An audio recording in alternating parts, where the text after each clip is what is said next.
Hola, buenas tardes. Bueno, yo soy la doctora Analía Ricardi y voy a darles este seminario, que es el seminario de hipersensibilidad. Como antes de empezar, les quiero hacer algunas salvedades respecto de lo que tiene que ver con esta segunda parte de la cursada. En esta segunda parte nosotros iniciamos con lo que tiene que ver con la inmunopatología, ¿sí? Entonces tenemos que focalizarnos en los procesos inmunopatogénicos que producen las diferentes enfermedades, ¿sí? Y tengan en cuenta que la evaluación va a estar enfocada también a esto, ¿sí? O sea, que van a tener que aplicar o tienen que tratar de focalizar en aplicar los diferentes mecanismos de las distintas enfermedades para poder dar las explicaciones respecto de esta inmunopatología, ¿sí? O sea que en esta segunda etapa vamos a preguntar sobre inmunopatología de las diferentes enfermedades, con lo cual tienen que conocer a las enfermedades, ¿sí? Este seminario es muy importante porque es la base de la mayoría de las distintas enfermedades que van a ver ustedes en la práctica cuando ustedes estén frente a un paciente como médicos, sea la especialidad que ustedes sean, la inmunología va a atravesar a todas las especialidades, con lo cual es muy importante conocer la inmunopatología de las enfermedades, ¿sí? O sea, conclusión, concéntrense en las patologías, en las distintas patologías y cuál es el mecanismo inmunológico que genera estas patologías, ¿sí?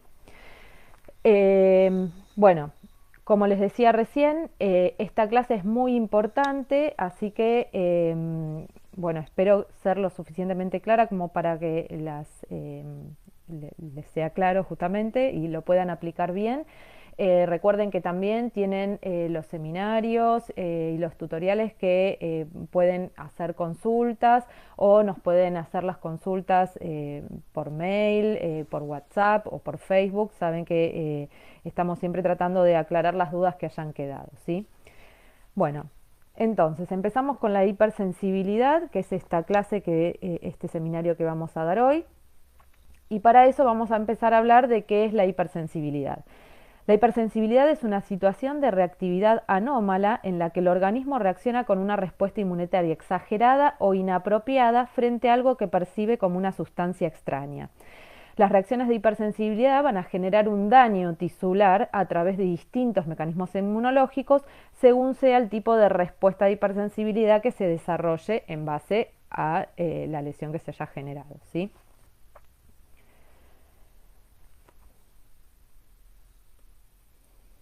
Las reacciones de hipersensibilidad pueden manifestarse en forma local o sistémica, y esto va a depender del lugar donde se localice el antígeno por el cual se va a desencadenar la respuesta de hipersensibilidad.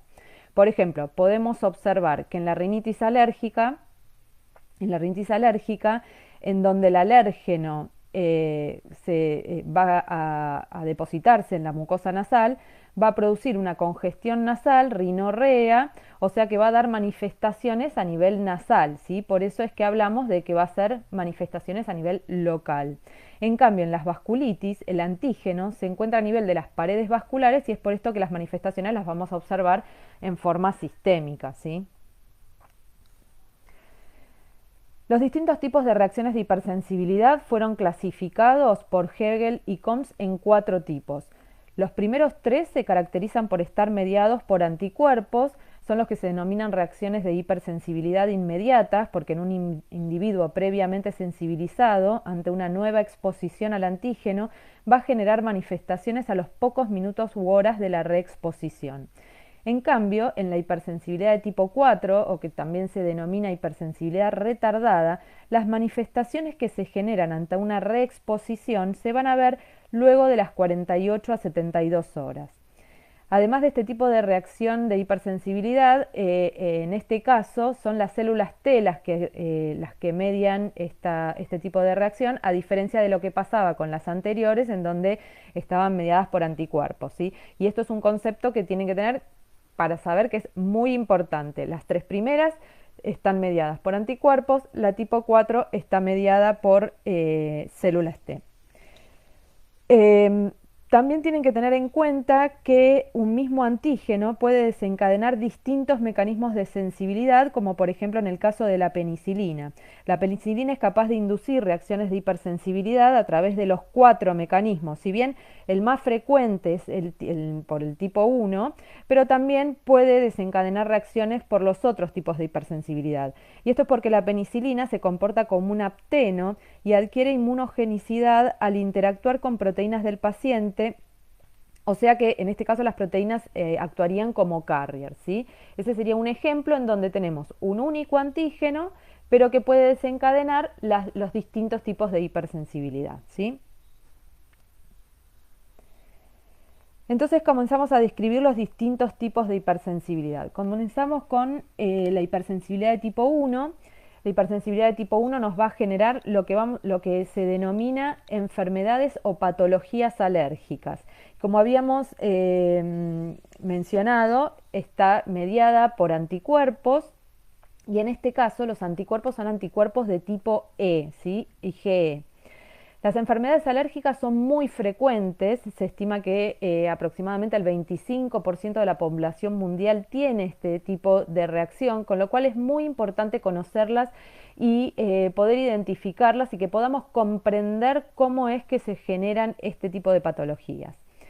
¿Contra qué van a reaccionar? Bueno, generalmente son individuos que reaccionan a distintos tipos de alérgenos. Entonces, la pregunta sería, ¿qué son los alérgenos? Los alérgenos son antígenos ambientales inocuos que selectivamente evocan una respuesta inmunitaria de tipo TH2 en los individuos atópicos que los lleva a la producción de los anticuerpos IgE. Y esto es muy importante porque tienen que comprender que en los individuos no atópicos la exposición a los alérgenos suele inducir la producción de bajos tenores, pero de inmunoglobulina G, ¿sí? Que no conduce a ninguna manifestación patológica. Entonces, esto es muy importante que lo comprendan. En los pacientes atópicos vamos a tener producción de IgE y ante un mismo antígeno en un paciente que no es atópico vamos a tener producción de IgG y en bajos tenores. Entonces, ¿cuáles son las características que tienen los alérgenos? Los alérgenos se van a caracterizar porque aún en bajas concentraciones van a desencadenar reacciones de hipersensibilidad en pacientes atópicos. Son proteínas de bajo peso molecular que favorecen esto favorece sus propiedades aerodinámicas, ¿sí? Tienen actividad enzimática, casi siempre es proteolítica, lo que facilita su ingreso a través de las mucosas. Además presentan alta solubilidad, esto les permite su rápida difusión desde la partícula transportadora hacia las superficies mucosas con las que contacta. Presentan una alta estabilidad, ya que mantienen sus propiedades físico-químicas inalteradas por periodos muy prolongados. Y algunos alérgenos pueden actuar como aptenos asociándose con proteínas del huésped a fin de adquirir la inmunogenicidad, como por ejemplo habíamos mencionado anteriormente el caso de la penicilina. Las reacciones alérgicas se pueden dar a través de distintos mecanismos. Por contacto directo con la piel, como ocurre en el caso del eczema atópico o en la urticaria, por inyección o inoculación, como en el caso de la picadura de insectos, ¿sí? Por ejemplo cuando la picadura en una abeja, por ingestión, como en el caso de las alergias alimentarias o ingesta de medicación, o por inhalación, como en los casos de la rinitis y el asma bronquial, ¿sí? Entonces, a partir de esto podemos concluir que los sitios que mayormente van a estar afectados por los procesos alérgicos van a ser la piel, la conjuntiva y los aparatos respiratorio y digestivo, ¿sí? Otro concepto que tienen que manejar correctamente es el concepto de atopía, ¿sí? La atopía es una condición predisponente al desarrollo de enfermedades alérgicas. Entonces, digamos, los individuos atópicos presentan una predisposición para producir anticuerpos IgE en respuesta a un alérgeno. Este tipo de respuesta se caracteriza porque tiene una herencia autosómica dominante con expresividad variable. Entonces vamos a tener una probabilidad de desarrollar la enfermedad alérgica que en el caso de que uno de los padres sea atópico vamos a tener un 60% de probabilidades de que el individuo desarrolle atopía, ¿sí? el 80% si ambos padres son atópicos y solo un 10% si ninguno de los dos progenitores es atópico. Es interesante observar que la mayoría de los genes capaces de promover la atopía se relacionan con de modo directo o indirecto con las respuestas de tipo TH2 que generan las enfermedades alérgicas. Ahora bien, la aparición de una enfermedad alérgica no es determinada solo por factores genéticos, sino también contribuyen factores ambientales como por ejemplo la polución ambiental, el estilo de vida occidental, el estrés, madre fumadora, partos por cesárea, etc. Y por otra parte, diferentes factores pueden actuar como gatillos, ¿sí? Entonces, la predisposición genética más los factores ambientales son los que nos van a terminar generando la enfermedad alérgica. Entonces hablemos un poquito de cómo se inicia la respuesta alérgica. La respuesta alérgica tiene diferentes fases. La primera fase se la denomina fase de sensibilización y se genera ante el primer contacto con el alérgeno. En esta fase, un paciente atópico se expone a un alérgeno e induce una respuesta de tipo TH2 con la consiguiente producción de inmunoglobulina E para ese alérgeno. Y esto se produce porque el alérgeno accede a las células dendríticas presentes en las mucosas. Estas células dendríticas en los individuos atópicos induce la diferenciación de las células TCD4 vírgenes a un perfil TH2, promoviendo la producción de anticuerpos de tipo IgE por parte de las células B, ¿sí? Estos anticuerpos se van a unir por su porción Fc, Estos anticuerpos se van a unir por la porción Fc a los receptores Fc para inmunoglobulina E de tipo 1 expresados en la superficie de los mastocitos, ¿sí? Entonces, con respecto a este receptor que acabamos de mencionar, el receptor Fc para la inmunoglobulina E de tipo 1, este receptor pertenece a la superfamilia de las inmunoglobulinas. Se va a encontrar en altísimas concentraciones en la superficie de los mastocitos. Se calcula que aproximadamente hay unos 500.000 por célula. También se encuentra en la superficie de basófilos, eosinófilos y células dendríticas. Este receptor se va a expresar, como ven acá en la figura, en forma de tetrámero, ¿sí? Tiene una cadena alfa, una cadena beta y dos cadenas gamma. La cadena alfa va a presentar dos dominios de reconocimiento a través del cual va a reconocer la porción Fc de las inmunoglobulinas, en este caso de la inmunoglobulina E, y están encargados de unir este fragmento, ¿sí? Esa es la función que va a tener este dominio de estos dos dominios de la cadena alfa. En cambio, la cadena beta y las dos cadenas gamma aportan motivos ITAM que van a llevar a la activación del mastocito. Estos receptores se encuentran siempre saturados por anticuerpos IgE, ya sea en condiciones fisiológicas como patológicas. Y lo más importante es que cuando se produce la unión de la inmunoglobulina E con el receptor Fc para la inmunoglobulina E de tipo 1, no induce directamente la degranulación del mastocito, porque para que se produzca la degranulación del mastocito se tiene que producir el entrecruzamiento de los receptores que están reaccionando ante el alérgeno, ¿sí? Pero la sola unión de la inmunoglobulina E con el receptor estimula la síntesis y expresión de más de estos receptores sobre la superficie del mastocito y aporta una fuerte señal de sobrevida. Entonces, ¿qué sucede en los individuos no atópicos y en los individuos atópicos? En los individuos no atópicos va a presentar en la superficie de sus mastocitos receptores para la porción Fc de la inmunoglobulina E, pero estas inmunoglobulina E van a tener distinta especificidad, o sea que van a identificar distintos antígenos. En cambio, en los pacientes atópicos, los anticuerpos IgE unidos a los receptores Fc para la inmunoglobulina E de tipo 1 son específicos para el alérgeno. Por lo tanto, cuando se produce el reordenamiento, el reconocimiento, perdón, de estas inmunoglobulinas E con el alérgeno, induce en este caso el entrecruzamiento de los receptores Fc para la inmunoglobulina de tipo 1 y esto sí, este entrecruzamiento es lo que genera la cascada de señalización que va a llevar a la activación del mastocito y a su posterior degranulación, ¿sí? Entonces, como dijimos, la primera etapa tiene que ver con el proceso en el cual se sensibilizó el paciente a un determinado alérgeno. La fase que sigue es la fase efectora inmediata, que se gatilla cuando se produce un segundo contacto con el alérgeno. Esta etapa ocurre a los pocos minutos de la nueva exposición al alérgeno. Entonces, el alérgeno es reconocido por la inmunoglobulina E específica, que está unida al receptor Fc para la inmunoglobulina E de tipo 1, ubicado en la superficie del mastocito, y esto lleva al entrecruzamiento, que también se lo denomina microagregación del receptor, que como dijimos lleva a la activación y a la degranulación del mastocito.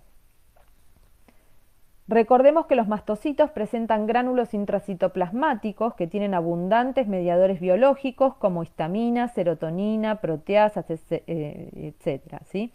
Además, cuando el mastocito se activa, en cuestión de minutos, puede producir mediadores lipídicos como derivados del ácido araquidónico, factor de activación plaquetaria y otros, ¿sí? Entonces, la degranulación produce la liberación de todos estos mediadores acumulados en los gránulos del mastocito junto con los mediadores lipídicos, producen las manifestaciones clínicas de la fase temprana de los procesos alérgicos como son la vasodilatación y el aumento de la permeabilidad vascular, ¿sí?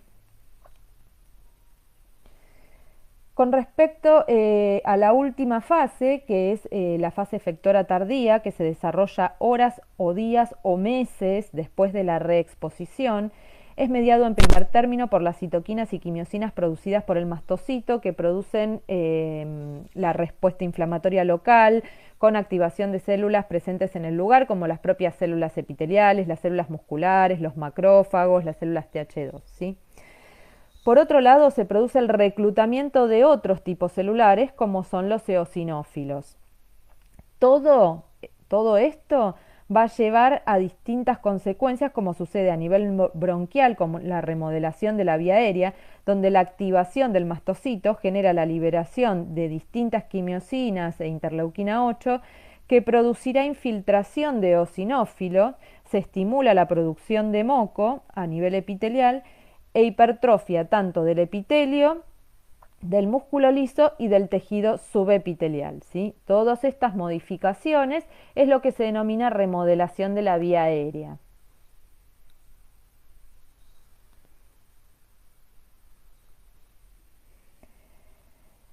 Entonces el mastocito va a liberar mediadores preformados y neosintetizados. Dentro de los mediadores preformados tenemos a la histamina, que es la de mayor relevancia, la serotonina, la heparina, peroxidasas y proteasas. La histamina es una potente bioamina que actúa sobre distintos aparatos y sistemas. En los procesos alérgicos va a generar broncoespasmo, ya que contrae la musculatura lisa bronquial. También genera hipotensión arterial porque relaja la musculatura lisa vascular. Genera edema porque aumenta la permeabilidad vascular. Dolor porque estimula las terminales nerviosas. Actúa sobre las dendritas, sobre las células dendríticas, inhibiendo su capacidad de estimular la diferenciación de células TCD4 en un perfil Th1 y promoviendo su diferenciación en un perfil Th2. Es muy importante que esto lo tengan muy presente. Todos los pacientes atópicos van a tender a una respuesta de tipo Th2. Esto es muy, muy importante. Con respecto a los mediadores neosintetizados, tenemos distintas interleuquinas, interferón tipo 1, interferón gamma, TNF-alfa, quimiosinas, leucotrienos, PAF y factores de crecimiento, ¿sí? Con respecto a estos, el PAF también estimula la contracción del músculo liso bronquial, aumenta la permeabilidad vascular y promueve la quimiotaxis de neutrófilos, eosinófilos y monocitos, ¿sí? Con lo cual también contribuye a todo este proceso. La prostaglandina D2 y leucotrieno C4 produce contracción de la musculatura lisa bronquial, produce hipotensión y estimulan la producción de secreciones mucosas por parte de las células epiteliales. Entonces, para poder contrarrestar los efectos que hemos estado viendo, vamos a contar con distintas medicaciones que nos van a permitir contrarrestar los efectos de la histamina, de los leucotrienos, etcétera. Como podemos ver en la diapositiva, vamos a tener los antihistamínicos que van a inhibir los receptores y van a inhibir la acción de la histamina. Los antileucotrienos como el montelukast y los antiinterleuquina 5 como el caso del omalizumab, que todo esto es para tratar de frenar estos procesos alérgicos y sus manifestaciones clínicas. Con respecto a los antiinterleuquina 5, el omalizumab, por ejemplo, tienen que tener en cuenta que si bien se cuenta con este tipo de medicación, es una medicación que es muy cara, donde muy pocas obras sociales la cubren, en algunas solamente están autorizadas para los casos de los pacientes asmáticos, pero no es algo de tan fácil acceso, ¿sí? Distinto es el caso de los leucotrienos, que son mucho más utilizados, ¿sí? Como habíamos mencionado antes, otra de las células que participan en este proceso alérgico, que son atraídos a partir de la activación del mastocito, era el eosinófilo. Los eosinófilos se ubican en sangre periférica, pero están principalmente en tejidos que lindan con el exterior, como la mucosa del aparato digestivo, respiratorio, tracto genitourinario inferior. Al igual que los mastocitos, liberan mediadores presintetizados y neosintetizados. En sus gránulos citoplasmáticos contienen proteínas catiónicas como la proteína básica mayor o MBP, la proteína catiónica del eosinófilo o SP, la peroxidasa del eosinófilo, EPO, y la neurotoxina derivada del eosinófilo, EDN. Estas proteínas actúan sobre distintos tejidos celulares donde modulan la fisiología de las células musculares lisas y afectan la fisiología epitelial. Además pueden mediar importantes efectos inmunorreguladores. La proteína catiónica del eosinófilo y la proteína básica mayor pueden inducir la activación de mastocitos y estimulan la producción de secreciones mucosas por el epitelio. Dentro de los mediadores neosintetizados tenemos a los derivados del ácido araquidónico, principalmente el leucotrieno C4, el PAF y una amplia variedad de citoquinas y quimiosinas. El desarrollo de los procesos alérgicos involucra y requiere la infiltración del tejido afectado por enormes cantidades de eosinófilos, como pasa en el caso del asma, donde las citoquinas del perfil TH2 inducen la producción de un grupo de quimiosinas promotoras de la infiltración del eosinófilo en los tejidos afectados. Estas quimiosinas que generan esta quimiotaxis son la eotaxina 1, 2 y 3 y RANTES. La producción de leucotrienos y la propia acción de la interleuquina 5 actuando junto con las eotaxinas y RANTES promueve la infiltración del eosinófilo en las mucosas afectadas. Ahora bien, ya hemos hablado del receptor para la porción Fc de la inmunoglobulina E de tipo 1, ahora vamos a hablar del receptor Fc para la inmunoglobulina E, pero en este caso del tipo 2 o también denominado CD23, que contribuye a la perpetuación del estado alérgico. Es un receptor que pertenece a la familia de las de las lectinas tipo C. Esto es una diferencia importante con el resto de los receptores. Recuerden que habíamos dicho que el receptor de tipo 1 pertenecía a la superfamilia de las inmunoglobulinas. Bueno, en el tipo 2 es el único que no pertenece a la familia de las inmunoglobulinas, sino que pertenece al grupo de las lectinas tipo C. Su expresión es incrementada por la presencia de las citoquinas interleuquina 4 e interleuquina 13 producidas por las células TH2. Se expresa en monocitos, macrófagos, células dendríticas, eosinófilos, linfos B, plaquetas y células epiteliales. Este receptor reconoce y une dos ligandos. Por un lado, puede reconocer al fragmento Fc de la inmunoglobulina E, y por el otro a la molécula CD21, que como recordarán forma parte del correceptor B, ¿sí? Esto lo hace a través de distintos dominios, ¿sí? O sea que no es que el mismo dominio identifica las dos cosas. Por un dominio va a identificar a la inmunoglobulina E y por el otro va a identificar a la molécula CD21. Este receptor expresado en el epitelio puede mediar el transporte bidireccional de la inmunoglobulina E a través del epitelio, promoviendo la presencia de anticuerpos IgE en la luz, pero también el transporte de alérgenos que se hayan unido a la inmunoglobulina E, desde la luz hasta los sitios inductivos de la mucosa, ¿sí? Esta segunda acción entonces promueve no solo la degranulación de los mastocitos presentes en la mucosa, sino que también la presencia de alérgenos en las células dendríticas y a las células B, favoreciendo la producción de los anticuerpos IgE, ¿sí? Este receptor, expresado en la superficie del linfocito B, puede ser escindido por proteasas y liberarse como un receptor soluble. De esta forma puede interactuar con la molécula CD21 y la interacción de CD21 con el receptor Fc para la inmunoglobulina E de tipo 2 brinda una señal estimuladora adicional al linfocito B, promoviendo el cambio hacia la inmunoglobulina E, ¿sí? O sea, haciendo el switch de isotipo. Las citoquinas interleuquina 4 e interleuquina 3 promueven la expresión de CD23 en el linfocito B. Entonces, CD23 interactúa en el propio linfocito B con el CD21 y esta interacción promueve el switch a inmunoglobulina E.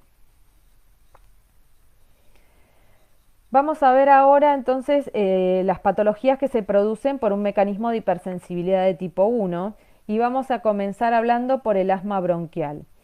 El asma bronquial es una enfermedad heterogénea que afecta a 300 millones de personas en el mundo, ¿sí? Tiene una incidencia altísima, donde se produce una inflamación crónica de la vía aérea con hiperreactividad bronquial que lleva distintos síntomas como por ejemplo sibilancias, dificultad respiratoria, tos, etc. Se exacerba durante la noche o en las primeras horas de la mañana. Se desencadena por un mecanismo de hipersensibilidad de tipo 1, en donde se produce la activación de células TCD4 de tipo TH2 que genera anticuerpos IgE, activación de mastocitos, infiltración de la vía aérea por eosinófilos, estimulación de la producción de moco a nivel epitelial y la hipertrofia tanto del epitelio como del músculo liso y del tejido subepitelial, que lleva a lo que habíamos mencionado antes, no sé si recuerdan, que era la remodelación de la vía aérea. Esta remodelación es parcialmente reversible en el asma moderada, pero se va a tornar irreversible en el asma severa crónica porque ahí se genera fibrosis subepitelial que lleva a un aumento de la masa de las células musculares lisas con reducción, digamos, del espacio que separa las células musculares de las epiteliales, hiperplasia glandular, hiperplasia de las células de Goblet, edema y angiogénesis. Con respecto a la rinitis alérgica, es una patología que afecta al 25% de la población, también es de una altísima incidencia, se produce por una reacción de hipersensibilidad de tipo 1 que tiene lugar en la mucosa nasal, suele asociarse con otras enfermedades alérgicas como por ejemplo la conjuntivitis alérgica, el asma o la dermatitis atópica. Clínicamente, la rinitis alérgica se va a caracterizar por presentar prurito y congestión nasal, rinorrea, paroxismos de estornudos. En el examen físico, que el examen físico se realiza a través de una rinoscopía anterior, se va a observar la mucosa nasal inflamada, edematosa y en algunos casos en donde es una rinitis más severa, la mucosa se la puede encontrar pálida o azulada por congestión venosa, ¿sí? En este caso, los desencadenantes pueden ser alérgenos ambientales que pueden estar en forma permanente, como ser el caso de los ácaros u hongos, que producen lo que se denomina una rinitis perenne, o que se presente en ciertas épocas del año, como sucede con los pólenes, y en estos casos se provoca lo que se denomina una rinitis estacional. Como toda reacción de hipersensibilidad de tipo 1, se produce una respuesta de tipo Th2 que lleva a la activación del mastocito con infiltración de eosinófilos, secreción mucosa, etc. Pasemos ahora a las alergias alimentarias. Las alergias alimentarias son enfermedades causadas por un mecanismo de hipersensibilidad de tipo 1 dirigidas hacia proteínas, y esto es muy importante, que es hacia proteínas contenidas en los alimentos. Y esto es importante porque lo tenemos que diferenciar, por ejemplo, de la intolerancia a la lactosa, que algunos le llaman alergia a la lactosa, y en realidad no es estrictamente una alergia, sino que es una intolerancia a la lactosa. Y en este caso no hay una alergia a la proteína, sino que hay una, que aparte no es una proteína porque es un azúcar, pero no es reactivo hacia una proteína como sería el caso de las alergias alimentarias, sino que hay una carencia enzimática que imposibilita la metabolización de la lactosa, ¿sí? Entonces, recuerden que hay que tener en cuenta que para que sea una alergia alimentaria tiene que estar dirigido hacia proteínas de los alimentos, ¿sí? Si no, no es una alergia alimentaria. Las alergias alimentarias tienen una prevalencia del 5% en la infancia y el 3% en el adulto. Las fuentes de alérgenos más importantes en función de su capacidad de inducir alergias alimentarias son la leche de vaca, el huevo, el maní, los pescados, mariscos y algunos vegetales como el trigo y el tomate. La clínica es muy variada, desde manifestaciones leves y localizadas, como por ejemplo cuando aparecen urticarias o prurito posteriores a comer algún alimento, hasta manifestaciones sistémicas que pueden comprometer la vida del paciente, como en el caso de un shock anafiláctico. Los sitios involucrados con mayor frecuencia van a ser la piel, ahí como dijimos vamos a ver urticaria, angioedema, eczemas, el tubo digestivo que se va a manifestar con vómitos, dolor abdominal, calambres, diarrea, y a nivel del aparato respiratorio con rinitis y asma. Perdón, no sé qué pasa con las diapositivas que se pasan solas, pero bueno. Las manifestaciones sistémicas se producen como consecuencia del pasaje de los alérgenos presentes en los alimentos a la circulación general. Las alergias alimentarias se van a clasificar en 3 categorías. Unas mediadas por anticuerpos IgE, que es la que se genera por el mecanismo de hipersensibilidad de tipo 1, otra que es mediada por mecanismos inmunitarios que no involucran IgE y otras mediadas por mecanismos mixtos. Estas últimas dos todavía no se conocen bien cómo es su fisiopatología, ¿no? Sea cual sea el mecanismo involucrado, las manifestaciones se producen por una falla en los mecanismos tolerogénicos que operan frente a los antígenos de la dieta.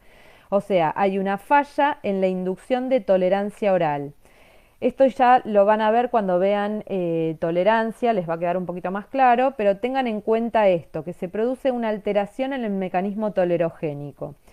En los pacientes con alergia alimentaria se va a observar un defecto cuantitativo funcional de la población de células T reguladoras presentes en la mucosa intestinal, una permeabilidad aumentada de la barrera epitelial asociada con un compromiso en la estructura o funcionalidad de las uniones estrechas establecidas entre los enterocitos vecinos, y cualquiera de estas dos situaciones, o sea, ambas situaciones podrían predisponer a la aparición de las alergias alimentarias.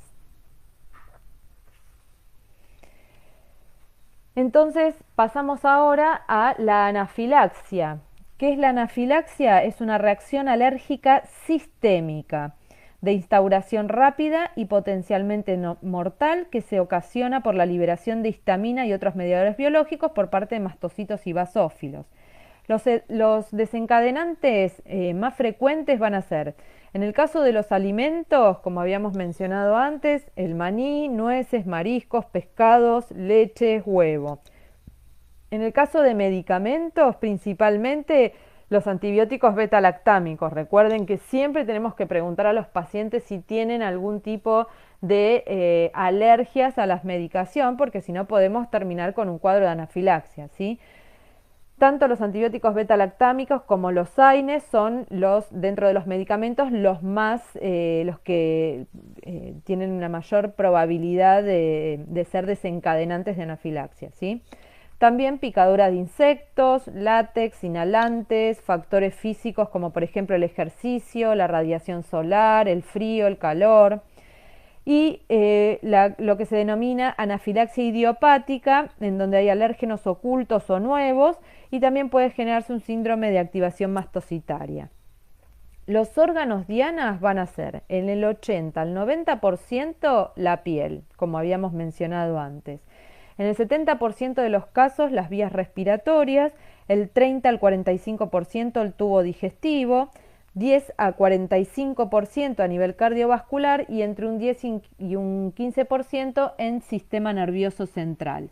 Acá tienen el cuadrito en donde pueden observar las manifestaciones clínicas que podemos llegar a presentar, ¿sí? Cuando es a nivel mucocutáneo, prurito nasal, ocular, oral, faringio. Recuerden que en la página de la facultad van a tener este PowerPoint, así que tranquilos, los pueden volver a revisar, a releer, así pueden tomar apuntes de todas estas cosas. Recuerden que se les va a tomar patología, así que estas manifestaciones clínicas tienen que conocerlas, ¿sí?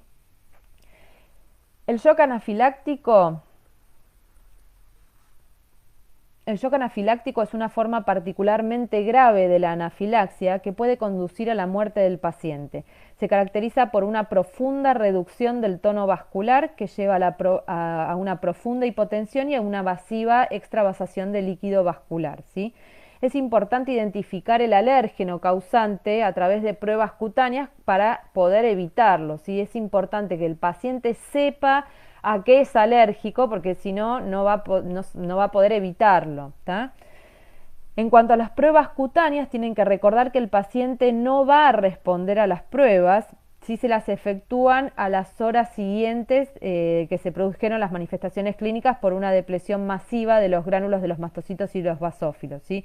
Este fenómeno, que es una falta digamos, de respuesta a las pruebas cutáneas, se lo denomina taquifilaxia y dura entre 72 y 96 horas. Es por esto que las pruebas cutáneas se tienen que realizar entre 3 y 4 semanas después de superado el cuadro clínico. ¿Por qué? Porque yo necesito que estos mastocitos vuelvan a recuperarse, vuelvan a tener sus gránulos con histamina y demás para poder yo evidenciar la respuesta cuando le hago las pruebas cutáneas. El tratamiento que vamos a hacer en el caso del shock anafiláctico es con adrenalina y se puede completar también con antihistamínicos y con corticoides y con el paciente internado, ¿no? En algunos casos, como pueden ver acá en la diapositiva, hay unas lapiceras que ya vienen que contienen adrenalina, ¿sí? Con la dosis adecuada para ese paciente, en donde si hubo accidentalmente contacto con ese alérgeno, bueno, el paciente puede administrarse la adrenalina y de esta manera evitar el cuadro de shock anafiláctico, el cuadro de colapso vascular, ¿sí? Bueno, entonces, con respecto al tratamiento de las reacciones alérgicas, vamos a mencionar que contamos con una medicación como los antihistamínicos, que ya los habíamos nombrado anteriormente, también con corticoides, inmunoterapia, ¿sí? Con adrenalina.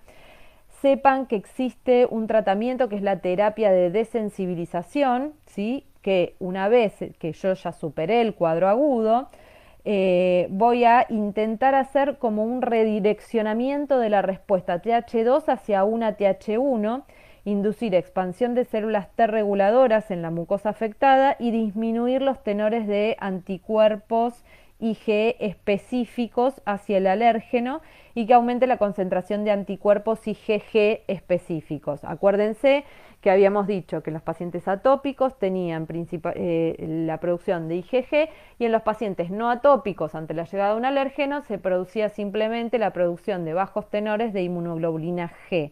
Entonces lo que intentamos hacer en la terapia de sensibilización es justamente eso, revertir esta respuesta TH2 hacia una TH1 y que principalmente tengamos anticuerpos de tipo IgG en vez de IgE.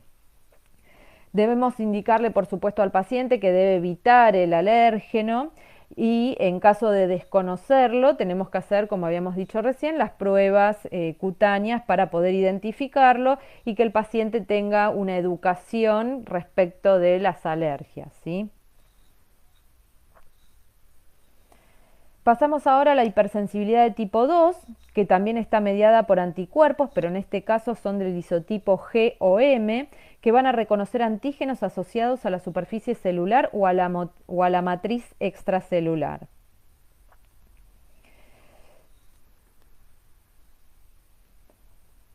Entonces, estos anticuerpos de tipo IgG o IgM van a mediar distintos mecanismos.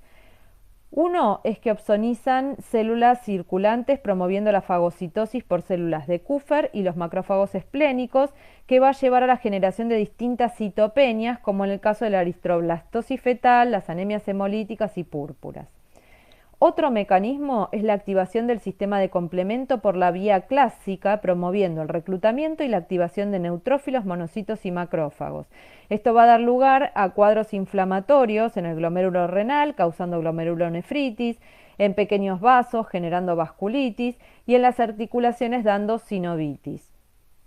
Y por último, activan e inhiben funciones celulares al interactuar con receptores celulares, como por ejemplo en el caso de la enfermedad de Graves o en la miastenia gravis. En este cuadro se detallan las distintas patologías producidas por los mecanismos de hipersensibilidad de tipo 2, el antígeno que reconocen y su mecanismo patogénico y sus manifestaciones clínicas, ¿sí?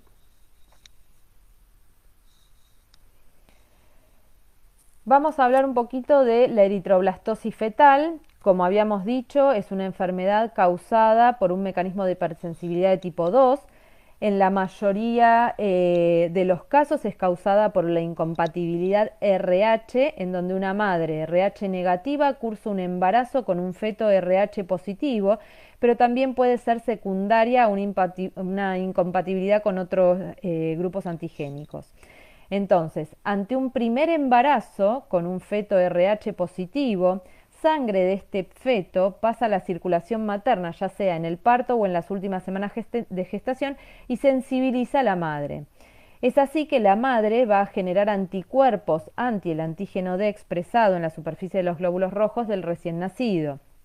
Ante un segundo embarazo, que también sea RH positivo, estos anticuerpos maternos van a generar la destrucción de los glóbulos rojos fetales, llevando así a la eritroblastosis fetal.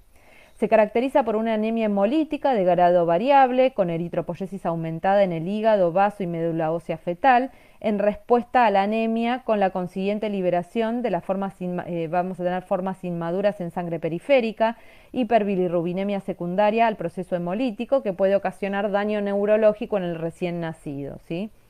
Recordemos que cuando tenemos un aumento de la bilirrubina, podemos tener cuadros de kernicterus en el recién nacido que trae grandes secuelas neurológicas, ¿sí? Por eso es muy importante conocerlo. Para realizar el diagnóstico de la eritroblastosis fetal tenemos la posibilidad de realizar dos pruebas, que son la prueba de COMS directa y la prueba de COMS indirecta. La prueba de COMS directa va a detectar los anticuerpos IgG maternos unidos a la superficie de los eritrocitos del feto o del recién nacido. Por lo tanto, el agregado de suero de COMS a los eritrocitos va a inducir la aglutinación solo en el caso que los eritrocitos estén opsonizados por anticuerpos IgG, ¿sí? En el caso de la prueba de COMS indirecta, la determinación de anticuerpos IgG anti-RH en el suero materno es para determinar si la madre se sensibilizó frente al antígeno D. El ensayo suele realizarse incubando los eritrocitos RH positivos con el suero materno sospechoso. Entonces, si el suero contiene anticuerpos que reaccionan con el antígeno D, estos anticuerpos se van a unir a la superficie del eritrocito. Al incubar la suspensión de estos eritrocitos con el suero de COMS, la aglutinación de los eritrocitos nos va a indicar que el suero materno tiene anticuerpos anti-RH. En este caso hay que titular la cantidad de estos anticuerpos, ¿sí? De los anticuerpos anti-RH. En los casos de las mujeres RH negativa, tienen que recibir la inmunoglobulina anti-D en dos momentos. Uno, en la semana 28 de gestación y dentro de las 72 horas posteriores al parto. La inmunoglobulina administrada va a promover la eliminación de los eritrocitos RH positivos fetales presentes en la circulación materna, previniendo la sensibilización de la madre. Y lo que es importante es que ustedes sepan que estos títulos que se le da a la madre de anticuerpos anti-D, después, o sea, como una inmunización pasiva, son suficientes para evitar la sensibilización de la madre, pero son muy bajos como para inducir una hemólisis significativa del feto, ¿sí? Porque recuerden que se les da después del parto, pero también en la semana 28 de gestación. Entonces uno podría pensar, uy, si yo le voy a dar los anticuerpos anti-D, me van a destruir los eritrocitos de ese bebé que todavía está en gestación. Bueno, no, son lo suficientemente bajos como para no generarle un daño al feto, ¿sí? Pasamos ahora a la hipersensibilidad de tipo 3, que está mediada por anticuerpos de isotipo G o M, que reconocen antígenos y forman complejos inmunes.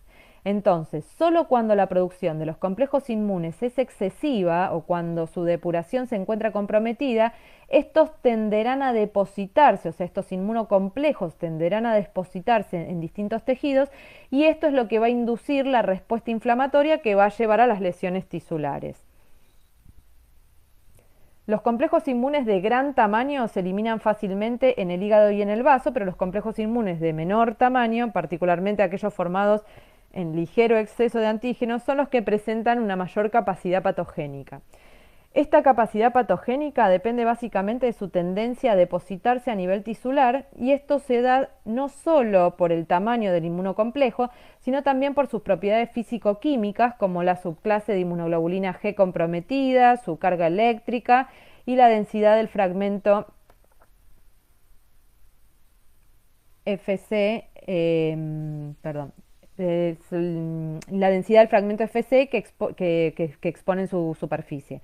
A esto se le suman las características de los lechos vasculares que irrigan el tejido, donde más se depositan es en los vasos pequeños y en los capilares glomerulares y sinoviales, ¿sí? Entonces, la hipersensibilidad de tipo 3 se lleva a cabo en tres etapas. Una es la formación de los complejos inmunes circulantes, depósito tisular de los complejos inmunes, inducción de la respuesta inflamatoria en la que participan el sistema de complemento, los mastocitos, los neutrófilos, monocitos y macrófagos. Estas patologías se van a manifestar a nivel sistémico, lo que refleja los múltiples sitios en los que pueden depositarse los inmunocomplejos. Una vez que se produce el depósito de los inmunocomplejos, se produce la activación del sistema de complemento con la producción de C5A, y la activación de fagocitos inducido por los complejos inmunes depositados a través de los receptores Fc gamma. También pueden promover el reclutamiento temprano de los neutrófilos a través de la producción de quimiosinas inflamatorias. En las fases tempranas de las reacciones de hipersensibilidad de tipo 3, el reclutamiento de los neutrófilos puede ser inducido tanto por la activación de la vía clásica del sistema complemento como de la propia activación de los mastocitos por los complejos inmunes. Entonces, como habíamos mencionado anteriormente, el daño tisular es dependiente de las propiedades de los complejos inmunes, como del tamaño, la carga, la densidad, composición, del sitio donde se depositan los complejos inmunes, membrana basal del glomérulo renal, pequeños vasos arteriales, membrana sinovial. Es por esto que los tejidos mayormente afectados por los inmunocomplejos son los vasos, el corazón, sinovial, riñón, etc. Otra de las características que vamos a encontrar en este tipo de hipersensibilidad es que según la vía de entrada va a ser el sitio donde se van a depositar el inmunocomplejo y a partir de ahí la patología que se va a generar. Por ejemplo, cuando ingresa por vía endovenosa a altas dosis, los inmunocomplejos se van a depositar en las paredes de los vasos, los glomérulos renales y articulaciones, lo que va a producir a partir de esto un fenómeno inflamatorio en estos sitios, provocando vasculitis, glomerulonefritis y sinovitis, ¿sí? Cuando ingresa por vía subcutánea, los depósitos de inmunocomplejos se depositan en áreas perivasculares y se desarrolla la enfermedad de Arthur, que ahora la vamos a ver. En cambio, cuando ingresa por vía inhalatoria, los depósitos se encontrarán en la interfase alveolo-capilar, dando lo que se conoce como enfermedad del pulmón de granjero.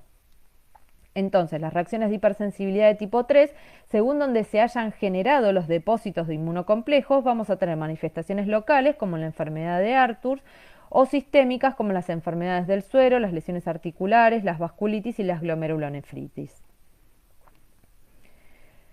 Con respecto a la reacción de Arthur o fenómeno de Arthur, es una forma local de vasculitis experimental inducida por complejos inmunes. Este fenómeno se observa en un individuo inmunizado al inyectar una dosis alta del antígeno por vía subcutánea. Los anticuerpos circulantes reaccionan con el antígeno en la zona cercana a su inoculación y se produce una vasculitis local asociada a una reacción inflamatoria que encuentra su máxima expresión a las 4 a 6 horas posteriores a la inoculación. Clínicamente vamos a encontrar dolor, inflamación, induración, edema, hemorragia y necrosis, ¿sí? Se han informado casos de reacción de Arthur en individuos que recibieron refuerzos de vacunas que contienen toxoides tetánico y diftérico. Por eso es muy importante conocer y saber cuál es el calendario de vacunación del paciente para evitar dar dosis extras, digamos, de vacunas cuando no son necesarias, ¿sí?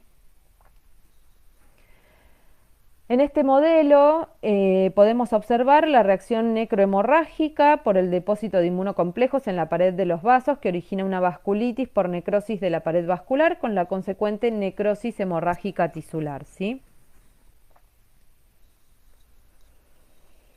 En la enfermedad del suero se produce la formación de cantidades masivas de complejos inmunes, su depósito en los glomérulos renales, en las articulaciones y en los pequeños vasos y el desarrollo posterior de una respuesta inflamatoria. Ocurre frente a la administración de altas concentraciones de antígenos, se manifiesta entre los 7 y 10 días posteriores a la administración del antígeno. Los mecanismos involucrados son la activación del sistema de complemento, activación de mastocitos y fagocitos, tiene un curso autolimitado y clínicamente podemos ver urticaria, artritis, fiebre, rash y glomerulonefritis. Por último, tenemos a la hipersensibilidad de tipo 4 o retardada, que está mediada por células T, ya sea células TCD4 y macrófagos, como en el caso del granuloma tuberculoso, o por linfocitos TCD8, como en las dermatitis de contacto. Acá las lesiones suelen observarse a las 18-72 horas luego de la reexposición, por eso es que se la denomina retardada, y esta cinética refleja el tiempo que demora el reclutamiento de células T de memorias en el tejido expuesto, ¿sí? La principal función de las células Th1 es la de mediar una reacción inflamatoria en los tejidos periféricos que tendrá como protagonista central al macrófago activado, ¿tá? La respuesta Th1 es importante para patógenos intracelulares. No obstante, merced a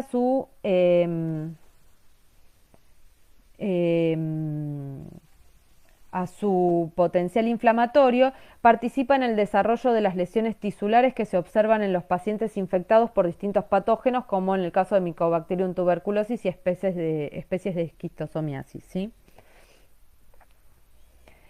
La prueba de la tuberculina se emplea para determinar si un individuo ha sido infectado por Mycobacterium tuberculosis o si ha recibido la vacunación antituberculosa. Entonces, lo que se va a hacer es inyectar por vía intradérmica proteínas de Mycobacterium tuberculosis. Esto va a generar una reacción inflamatoria local que va a estar mediada por células Th1 y macrófagos activados en aquellos individuos que estuvieron previamente expuestos, ¿sí? La reacción se visualiza como un eritema e induración y alcanza su máxima expresión a las 48-72 horas. Por eso la lectura no se hace antes de este tiempo. El fenómeno subyacente involucra la endocitosis de las proteínas derivadas del Mycobacterium tuberculosis por parte de los macrófagos presentes en el sitio de inoculación. su procesamiento por la vía exógena y la presentación de los péptidos antigénicos a las células Th1 de memoria presentes en el sitio de infección y aquellas que infiltran en el sitio de inoculación con el correr de las horas, ¿sí? En las células Th1, las células Th1 van a producir interferón gamma que induce la activación del macrófago. Tanto los Th1 como los macrófagos activados van a producir citoquinas y quimiosinas inflamatorias que incrementan la permeabilidad vascular con el consiguiente edema que lleva a la infiltración de distintas poblaciones leucocitarias, ¿sí? Con respecto a la dermatitis alérgica por contacto, son inducidas por aptenos que requieren unirse a proteínas de la epidermis para adquirir inmunogenicidad. La mayoría de estos aptenos presentan residuos lipofílicos que les permiten atravesar el estrato córneo de la piel y residuos electrofílicos que facilitan su interacción a través de enlaces covalentes con residuos nucleofílicos presentes en las proteínas cutáneas, ¿sí? Entonces, se produce la captación del complejo apteno-carrier por las células dendríticas de la piel, procesamiento y presentación de los linfocitos TCD8 vírgenes en los ganglios linfáticos drenantes. De ahí se produce la diferenciación a linfocitos TCD8 efectores que llevan a la generación de linfocitos TCD8 de memoria centrales y efectores. Estas últimas van a infiltrar la piel y serán las que median en forma temprana el desarrollo de las lesiones en la piel en respuesta a la reexposición al apteno inductor, ¿sí? Clínicamente, ¿qué vamos a encontrar? Vamos a encontrar edema, eritema, formación de vesículas, secreción serosa, descamación y fístulas.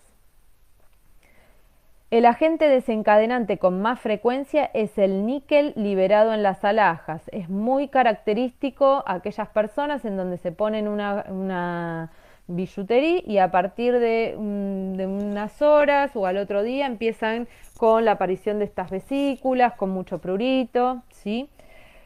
¿Cuáles van a ser los principales? Bueno, metales liberados por collas, como dijimos, como en el caso del líquen y el cromato, agentes incluidos en productos cosméticos como el formaldehído, compuestos que contienen mercurio, drogas empleadas en la industria textil, como en el caso de los azoderivados empleados como colorantes, sustancias presentes en las plantas, como en el caso del crisantemo y la hiedra venerosa. Es muy típico a aquellas personas que se dedican a la jardinería y que dicen, no, yo cuando toco los crisantemos me broto toda, me pongo re mal. Bueno, están, como habíamos dicho, acuérdense de todo lo que tiene que ver con el evitar el alérgeno, con no estar en contacto. En este caso tendrían que utilizar guantes para no estar en contacto directo con estas sustancias que les desencadenan su reacción, ¿sí? Y por último, como vamos a ver otras patologías, ¿sí? Que se desencadenan a partir de estos mecanismos que ya mencionamos de hipersensibilidad de tipo 4. En el caso de la dermatitis alérgica por contacto y tuberculosis ya le estuvimos hablando. Recordemos en el caso de la esquistosomiasis que el antígeno van a ser los antígenos del huevo de esquistosomas, los que van a desencadenar la reacción. El mecanismo va a estar dado por células Th1 y macrófagos activados y se va a manifestar con la lesión con la lesión hepática y compromiso de la funcionalidad hepática, ¿sí? En el caso de la enfermedad de Crohn no está específicamente caracterizado cuál es el antígeno, pero sí se conoce que el mecanismo está dado a través de células Th1 y macrófagos activados y que como manifestación clínica van a presentar enfermedad inflamatoria intestinal, ¿sí? En el caso de la esclerosis múltiple, el antígeno desencadenante es la proteína de la mielina. El mecanismo que va a generarlo es a través de las células Th1 y macrófagos activados y las manifestaciones clínicas son las lesiones desmielinizantes, neurodegenerativas y crónicas del sistema nervioso central, ¿sí? Bueno, cualquier duda recuerden entonces que pueden consultarnos ya sea por Facebook, enviar un mail o consultarlo en las tutorías. Espero que haya sido claro y bueno, nos vemos en la próxima.